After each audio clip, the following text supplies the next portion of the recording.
नमस्कार दोस्तों, चलिए जान लेते हैं उत्तर प्रदेश के सभी 75 जिलों की आज की ताजा बड़ी और महत्वपूर्ण खबरों को। लेकिन उससे पहले वीडियो को लाइक कमेंट जरूर करें और साथ ही यह भी बताएं कि आप इस वीडियो को किस जिले, शहर या गांव से देख रहे हैं।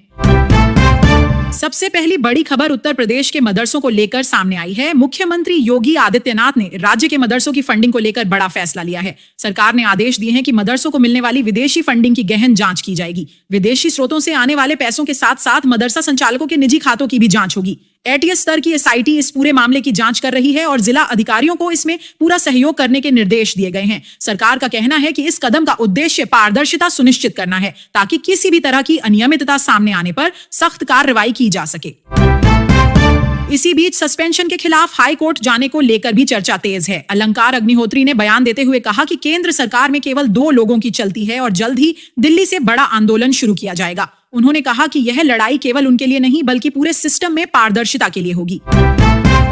अब अगली बड़ी खबर जेवर एयरपोर्ट को लेकर है। मुख्यमंत्री योगी आदित्यनाथ ने कहा है कि जेवर एयरपोर्ट का उद्घाटन इसी महीने प्रधानमंत्री नरेंद्र मोदी करेंगे। सीएम योगी ने बताया कि एरोड्रम लाइसेंस की प्रक्रिया अंतिम चरण में है और जैसे ही लाइसेंस फाइनल होगा उद्घाटन की तारीख तय कर दी जाएगी। उन्होंने यह भी कहा कि उत्तर प्रदेश में जल परिवहन को बढ़ावा देने के लिए 20 वाटरवे विकसित किए जाएंगे। पहला वाटरवे वाराणसी से हल्दिया तक शुरू हो चुका है और अयोध्या से हल्दिया तक नए वाटरवे का प्रस्ताव भी दिया गया है।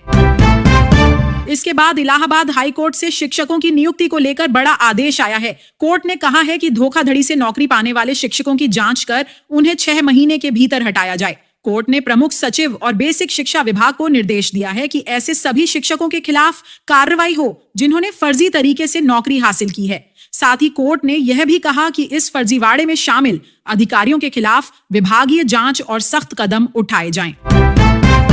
उत्तर प्रदेश में मतदाता सूची को लेकर भी एक अहम अपडेट सामने आई है। एसआईआर प्रक्रिया के दौरान जिन छात्र छात्राओं की उम्र 18 वर्ष पूरी हो चुकी है उन्हें मतदाता बनाने की तैयारी की जा रही है। विद्यालयों को निर्देश दिए गए हैं कि ऐसे युवाओं से फॉर्म भरवाकर उन्हें वोटर लिस्ट में जोड़ा जाए ताकि लोकतांत्रिक प्रक्रिया में उनकी भागीदारी सुनिश्चित हो सके। वहीं योगी सरकार ने भ्रष्टाचार और पारदर्शिता को लेकर बड़ा कदम उठाया है। सरकार ने 68,000 से ज्यादा कर्मचारियों की जनवरी महीने की सैलरी रोक दी है। यह कार्रवाई उन कर्मचारियों पर हुई है जिन्होंने मानव संपदा पोर्टल पर अपनी चल अचल संपत्ति का ब्यौरा अपलोड नहीं किया। सरकार ने साफ कहा है कि जब तक कर्मचारी अपनी संपत्ति का विवरण ऑनलाइन दर्ज नहीं करेंगे तब तक उनका वेतन जारी नहीं होगा। प्रदेश में कुल 8 लाख से ज्यादा राज्य कर्मचारी हैं और इनमें से करीब 68,000 पर यह कार्रवाई हुई है। इसके बाद किसानों के लिए राहत भरी खबर सामने आई है। उत्तर प्रदेश सरकार ने खेती में इस्तेमाल होने वाले उपकरणों और मशीनों पर 50% तक सब्सिडी देने की घोषणा की है। एसएमएम योजना 2025 से 26 के तहत अनुसूचित जाति के छोटे और सीमांत किसानों को 50% और अन्य किसानों को 40% तक अनुदान मिलेगा। आवेदन की अंतिम तिथि 16 फरवरी तय की गई है। अधिकारियों ने किसानों को सलाह दी है कि वे किसी भी दलाल के चक्कर में न पड़ें और केवल अधिकृत माध्यम से आवेदन करें। सरकार का कहना है कि इस योजना से खेती की लागत घटेगी और किसानों का मुनाफा बढ़ेगा। अब अगली बड़ी खबर शिक्षा के अधिकार अधिनियम यानी आरटी से जुड़ी हुई है। उत्तर प्रदेश के अयोध्या जिले में आरटी के तहत निशुल्क प्रवेश की ऑनलाइन आवेदन प्रक्रिया शुरू हो चुकी है।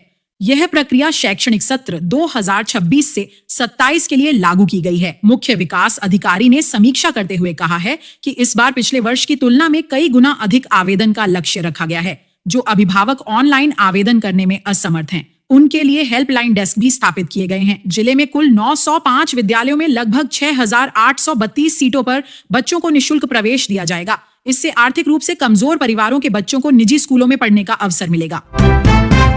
इसके बाद लखीमपुर खीरी जिले के बुजुर्गों के लिए राहत भरी खबर सामने आई है। जिले के करीब 81,650 बुजुर्गों के खातों में शासन की ओर से 1,000 रुपए की सहायता राशि भेजी जाएगी। यह पैसा मार्च महीने में सीधे उनके बैंक खातों में डाला जाएगा। इससे बुजुर्गों को रोजमर्रा की जरूरतों में काफी मदद मिलेगी और उन्हें आर्थिक राहत मिलेगी।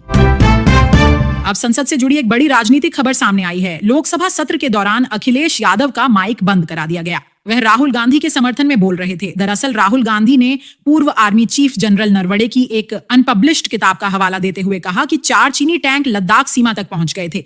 इस बयान के बाद सदन में भारी हंगामा शुरू हो गया। गृह मंत्री और रक्षा मंत्री ने विरोध किया, जिसके बाद सदन स्थगित कर दिया गया। अखिलेश यादव ने इस मुद्दे पर बोलने की कोशिश की, लेकिन स्पीकर ने उनका माइक बंद करवा दिया। इसके बाद शंकराचार्य अभिमुक्तेश्वरानंद का बयान चर्चा में है। उन्होंने अयोध्या के GST deputy commissioner Prashant Singh द्वारा इस्तीफा वापस लेने पर तीखा तंज कसा। उन्होंने कहा कि आदमी थूक कर चाट चुका है। उन्होंने आरोप लगाया कि भैंस के मांस के नाम पर लगातार गौमांस का एक्सपोर्ट हो रहा है। साथ ही मंत्री धर्मपाल सिंह के बयान को भी उन्होंने मुगलिया सोच बताया। उनके इस बयान के बाद धार्मिक और राजनीतिक हलकों में चर्चा तेज हो गई है।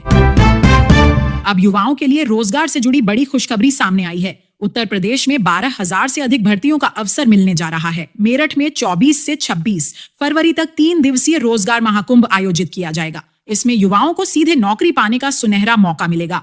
कई बड़ी कंपनियां और संस्थान इसमें हिस्सा लेंगे और मौके पर ही युवाओं का चयन किया जाएगा। यह आयोजन बेरोजगार युवाओं के लिए एक बड़ी राहत माना जा रहा है। वहीं लखनऊ में शिक्षक भर्ती को लेकर अभ्यर्थियों और पुलिस के बीच झड़प हो गई। 59,000 शिक्षक भर्ती के उम्मीदवार डिप्टी सीएम केशव प्रसाद मौर्य का आवास घेरने जा रहे थे। करीब 50 अभ्यर्थियों ने प्रदर्शन किया और नारेबाजी शुरू कर दी। पुलिस ने उन्हें रोकने की कोशिश की तो धक्का मुक्की और नोकझोंक हो गई। इसके बाद पुलिस ने कई प्रदर्शनकारियों को पकड़कर बस में बैठाया और इको गार्डन ले गई। अभ्यर्थियों का कहना है कि भर्ती प्रक्रिया लंबे समय से लटकी हुई है और सरकार को जल्द फैसला करना चाहिए। अब गोरखपुर एम्स से एक चौंकाने वाली खबर सामने आई है। मेडिकल स्टूडेंट्स के मैस के खाने में कीड़े निकलने का मामला सामने आया है। छात्रों ने हंगामा किया और एम्स प्रशासन से शिकायत की। उन्होंने खाने की फोटो और वीडियो भी सबूत के तौर पर दिए। छात्रों का आरोप है कि खाने की गुणवत्ता जांचने वाली डॉक्टरों की टीम सिर्फ कागजों पर जांच करती है, वास्तविकता में कोई सुधार नहीं होता। वहीं मेस मैनेजर का बयान भी सामने आया, जिसमें उसने कहा कि जितना पेमेंट मिलता है वैसी ही क्वालिटी का खाना दिया जाएगा। इस बयान के बाद मामला और गंभीर हो गया है। अब पंचायत चुनाव को लेकर भी बड़ा संकेत सामने आया है। पंचायती राज मंत्री ओम प्रकाश राजभर ने कहा है कि विधानसभा चुनाव से पहले उत्तर प्रदेश में पंचायत चुनाव कराए जाएंगे। उन्होंने बताया कि एसआईआर प्रक्रिया पूरी होते ही चुनावी प्रक्रिया शुरू कर दी जाएगी। चर्चा है कि पंचायत चुनाव अप्रैल से जुलाई 2026 के बीच कराए जा सकते हैं। साथ ही सरकार ने ओबीसी, एससी, एसटी और अन्य आरक्षित वर्ग के उम्मीदवारों को राहत देते हुए नामांकन शुल्क और जमानत राशि में 50% की छूट देने का फैसला किया है। इससे आरक्षित वर्ग के उम्मीदवारों को चुनाव लड़ने में सुविधा होगी। अब अगली बड़ी खबर मुख्यमंत्री योगी आदित्यनाथ के एक्शन मोड को लेकर सामने आई है। सीएम योगी सुबह जनता दर्शन कार्यक्रम में पहुंचे और फरियादियों की शिकायतें सुनते ही अधिकारियों को तुरंत निर्देश दिए। उन्होंने जिला प्रशासन, राजस्व विभाग और पुलिस अधिकारियों से कहा कि जनता की समस्याओं को गंभीरता से लिया जाए, शिकायतों की तुरंत जांच हो और दोषियों के खिलाफ सख्त कार्रवाई सुनिश्चित की जाए। मुख्यमंत्री ने साफ कहा कि जनता को न्याय दिलाना सरकार की प्राथमिकता है और किसी भी स्तर पर लापरवाही बर्दाश्त नहीं होगी। इसके बाद कानपुर से एक बड़ी खबर सामने आई है। पान मसाला, तंबाकू और सिगरेट के दामों में भारी बढ़ोतरी हुई है। नए टैक्स लागू होने के बाद इन उत्पादों की कीमतें करीब 40% तक बढ़ गई हैं। सरकार ने इन पर जीएसटी के साथ स्वास्थ्य उपकर और उत्पाद शुल्क भी लागू किया है। टैक्स चोरी की आशंका को देखते हुए केंद्रीय जीएसटी टीम अलर्ट पर है। पान मसाला उत्पादकों को अपनी मशीनों की जानकारी विभाग को देनी होगी और विभाग द्वारा इसका सत्यापन किया जाएगा। नई कर व्यवस्था 1 फरवरी से प्रभावी हो चुकी है, जिससे उपभोक्ताओं पर सीधा असर पड़ रहा है। खबर उत्तर प्रदेश के मदरसों को लेकर सामने आई है। मुख्यमंत्री योगी आदित्यनाथ ने राज्य के मदरसों की फंडिंग को लेकर बड़ा फैसला लिया है। सरकार ने आदेश दिए हैं कि मदरसों को मिलने वाली विदेशी फंडिंग की गहन जांच की जाएगी। विदेशी स्रोतों से आने वाले पैसों के साथ साथ मदरसा संचालकों के निजी खातों की भी जांच होगी। एटीएस स्तर की एसआईटी इस पूरे मामले की जांच कर रही है और जिला अधिकारियों को इसमें पूरा सहयोग करने के निर्देश दिए गए हैं। सरकार का कहना है कि इस कदम का उद्देश्य पारदर्शिता सुनिश्चित करना है, ताकि किसी भी तरह की अनियमितता सामने आने पर सख्त कार्रवाई की जा सके।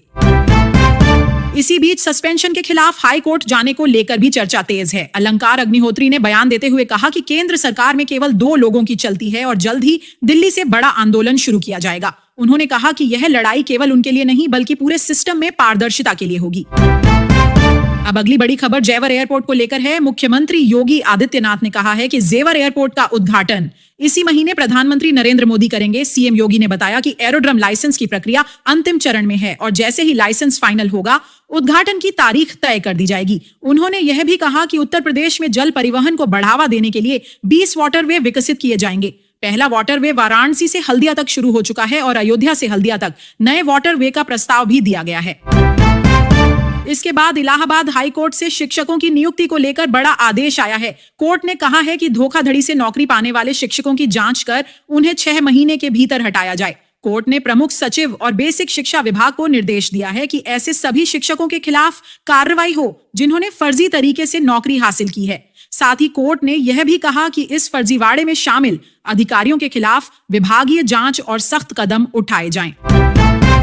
उत्तर प्रदेश में मतदाता सूची को लेकर भी एक अहम अपडेट सामने आई है। एसआईआर प्रक्रिया के दौरान जिन छात्र छात्राओं की उम्र 18 वर्ष पूरी हो चुकी है, उन्हें मतदाता बनाने की तैयारी की जा रही है। विद्यालयों को निर्देश दिए गए हैं कि ऐसे युवाओं से फॉर्म भरवाकर उन्हें वोटर लिस्ट में जोड़ा जाए ताकि लोकतांत्रिक प्रक्रिया में उनकी भागीदारी सुनिश्चित